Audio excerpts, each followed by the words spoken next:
Welcome to LK cooking. ನಾನಿವತ್ತು ಹೆಸರು ಕಾಳು ಪಾಯಸ ಹೇಗೆ ಮಾಡೋದು ಅಂತ ತೋರಿಸ್ತಾ ಇದ್ದೀನಿ. 1 ಕಪ್ಪು ಹೆಸರು ಕಾಳು ತೊಗೊಂಡಿದ್ದೀನಿ. ಇದನ್ನು ಇವಾಗ ನೀಟಾಗಿ ತೊಳ್ಕೊಬೇಕು. ತೊಳ್ಕೊಂಡಿರೋ ಹೆಸರು ಕಾಳನ್ನ ಇಲ್ಲಿ ಒಂದು ಕುಕ್ಕರ್ಗೆ ಹಾಕೋಬೇಕು. 1 ಕಪ್ ಹೆಸರು ಕಾಳು ತೊಗೊಂಡ್ರೆ ಅದಕ್ಕೆ 3 ಗ್ಲಾಸಷ್ಟು ನೀರು ಹಾಕೋತಾ ಇದ್ದೀನಿ. 3 ಗ್ಲಾಸ್ ಅಂದರೆ ಆಲ್ಮೋಸ್ಟ್ 3/4 ಲೀಟ್ರಷ್ಟು ನೀರು ಹಾಕ್ಕೋಬೇಕು.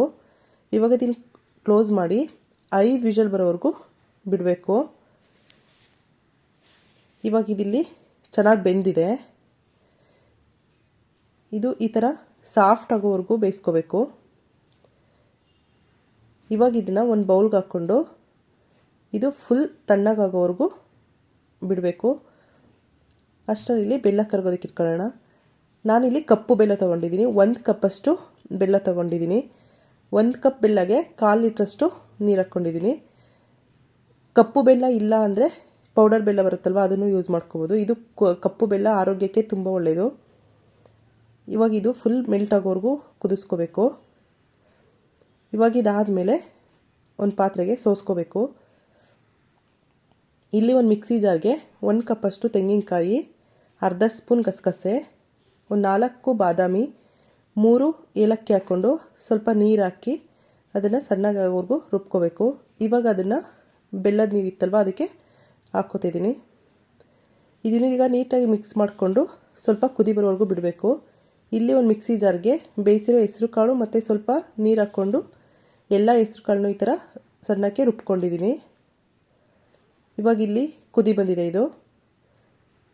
ಇದು ಒಂದು 2 ನಿಮಿಷ ಕುದಿಸ್ಕೋಬೇಕು ತೆಂಗಿನಕಾಯಿ ಎಲ್ಲ ಹಾಕಿದ್ಮೇಲೆ. ಇವಾಗ ಬೇಯಿಸಿಟ್ಕೊಂಡಿರೋ ಹೆಸರು ಕಾಳು ಹಾಕ್ಕೊಂಡು ಅದನ್ನು ನೀಟಾಗಿ ಮಿಕ್ಸ್ ಮಾಡ್ಕೋಬೇಕು. ಹೆಸರು ಕಾಳೆಲ್ಲ ಆರೋಗ್ಯಕ್ಕೆ ತುಂಬ ಒಳ್ಳೆಯದು. ಇದರಲ್ಲಿ ಕುಡಿಯೋದ್ರಿಂದ ಇದನ್ನು ತುಂಬ ತಂಪಾಗುತ್ತೆ. ಬಾಡಿ ಎಲ್ಲ ಹೀಟ್ ಬಾಡಿ ಇರೋರಿಗೆಲ್ಲ ತುಂಬ ಒಳ್ಳೆಯದು. ಇದನ್ನು ಹಾಕ್ಕೊಂಡು ಒಂದು 2 ನಿಮಿಷ ಕುದಿಯೋದಕ್ಕೆ ಬಿಡಬೇಕು. ಇಲ್ಲಿ 1 ಸ್ಪೂನ್ ತುಪ್ಪ ಹಾಕ್ಕೊಂಡು ಸ್ವಲ್ಪ ಗೋಡಂಬಿ, ಒಂದು 2 ಸ್ಪೂನಷ್ಟು ದ್ರಾಕ್ಷಿ ಹಾಕ್ಕೊಂಡು ಇದನ್ನು ಸ್ವಲ್ಪ ಫ್ರೈ ಮಾಡ್ಕೋಬೇಕು. ಇದು ಸ್ವಲ್ಪ ಬ್ರೌನ್ ಕಲರ್ ಆದರೆ ಸಾಕು, ಜಾಸ್ತಿ ಎಲ್ಲ ಬ್ರೌನ್ ಕಲರ್ ಆಗೋದೇನು ಬೇಡ. ಇವಾಗ ಇದಾಗಿದೆ. ಇವಾಗ ಇದು ಕುದೀತಿರೋ ಪಾಯಸಕ್ಕೆ ಹಾಕ್ಕೋಬೇಕು. ಇವಾಗ ನೀಟಾಗಿ ಮಿಕ್ಸ್ ಮಾಡಿಕೊಂಡ್ರೆ ಹೆಸರು ಕಾಳು ಪಾಯಸ ರೆಡಿಯಾಗಿದೆ. ಇದು ಆರೋಗ್ಯಕ್ಕೆ ತುಂಬ ಒಳ್ಳೆಯದು. ಯಾರಿಗೆಲ್ಲ ಹೀಟ್ ಬಾಡಿ ಇರುತ್ತೆ ಅವ್ರು ಕುಡಿದ್ರೆ ತುಂಬ ತಂಪಾಗುತ್ತೆ ಮತ್ತು ಹೀಟೆಲ್ಲ ಕಡಿಮೆ ಆಗುತ್ತೆ. ತುಂಬ ಚೆನ್ನಾಗಿರುತ್ತೆ. ನೀವು ಮಾಡಿ. ಇಷ್ಟ ಆಯಿತು ಅಂದರೆ ಪ್ಲೀಸ್ ನಮ್ಮ ಚಾನಲ್ನ ಸಬ್ಸ್ಕ್ರೈಬ್ ಮಾಡಿ.